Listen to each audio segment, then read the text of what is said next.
25 November 2025 મંગળવારના રોજ ઉત્તર પ્રદેશના અયોધ્યામાં રામ મંદિરમાં ધ્વજારોહણ સમારોહ યોજાશે.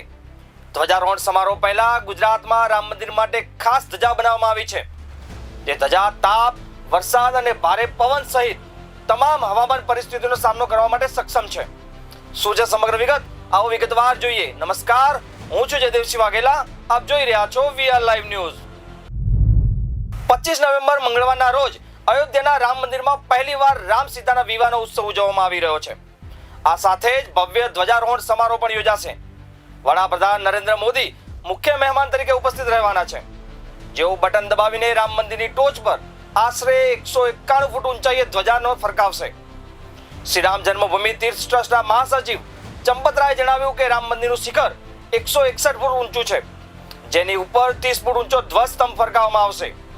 ધ્વજમાં સૂર્યનું પ્રતીક, સૂર્યની મધ્યમાં ઓમ પ્રતીક અને કોવીદાર વૃક્ષ છે. આખો ધ્વજ અયોધ્યાના ઇતિહાસ, સૂર્યવંશ, રાજવંશની પરંપરા અને રામાયણની ઊંડાઈને દર્શાવે છે.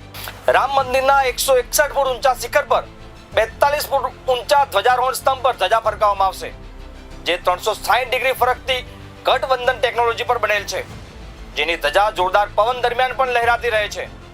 રામ મંદિરમાં શિખરની ધજા પર 22 ફૂટ લાંબી અને 11 ફૂટ પહોળી ધજા છે, જે પેરાસૂટ ફેબ્રિક અને પ્રીમિયમ સિલ્ક સોટીનથી બનેલી છે. આ ધજા ગુજરાતના દસાડા સ્થિત 80 વર્ષ જૂની કંપની ટીમ દ્વારા ડિઝાઇન કરવામાં આવી છે. કારીગર રાકેશ બેટકરની આગેવાની હેઠળ 7 થી 8 લોકોએ ધજાનું ભરતકામ, આંતરિક અસ્તર અને સિલાઈથી પૂર્ણ કર્યું. કંપનીના માલિક કશ્યપ મેવાડાએ જણાવ્યું કે કાપડ 3 સ્તરોનું મજબૂત દોરાથી બનેલું છે, જે ધજા 60 કિલોમીટર પ્રતિ કલાકની ઝડપે પવનનો સામનો કરી શકે છે. રામ મંદિરના નિર્માણમાં ગુજરાતની કલા મહત્વપૂર્ણ ભૂમિકા ભજવે છે. આ મંદિરની ડિઝાઇન અમદાવાદના પ્રખ્યાત આર્કિટેક્ટ ચંદ્રકાંત સોમપુરા દ્વારા કરવામાં આવી છે.